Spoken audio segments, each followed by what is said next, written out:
In today's video, I'm going to teach you how to integrate Google Calendar with WordPress, a crucial skill for those looking to seamlessly display their schedule or events on their website.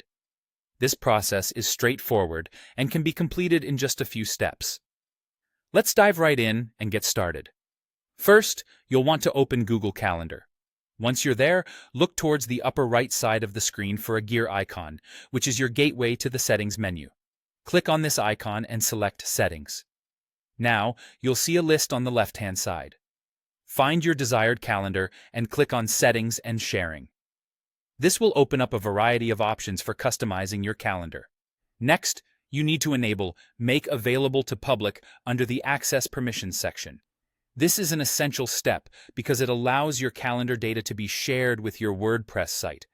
Make sure you read through the visibility options that Google provides just to stay informed about what making your calendar public actually means. Once you've enabled public access, scroll down to find the section labeled Integrate Calendar. Here, you'll see an embed code, which is essentially an iframe code. Go ahead and copy this code. This iframe code is what allows the calendar to be viewed on your website. Now, let's switch over to WordPress to continue with the integration. Open your WordPress editor, the fun part of bringing your vision to life. If you're using Gutenberg, you'll need to add a custom HTML block.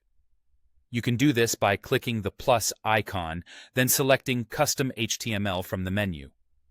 If you're working with the classic editor instead, you'll want to switch to the Text tab. This switch is crucial as it allows you to insert and edit raw HTML, which is precisely what you'll be doing next. Once you're in the right place, go ahead and paste the iframe code you copied from Google Calendar into the HTML section. And voila! That's all there is to it. However, before you call it a day, it's wise to hit the Preview button to ensure the calendar actually fits well within your page's layout. It should look visually pleasing and easy for your visitors to read. You might find that you need to tweak the width and height parameters in the iframe to get everything just right. A few adjustments here and there can make a world of difference. And there you have it, a fully integrated Google Calendar on your WordPress site. It's as simple as that. This integration helps keep your audience informed and engaged without them having to leave your site. Thanks for watching. And don't forget to subscribe for more tutorials like this one. Happy integrating!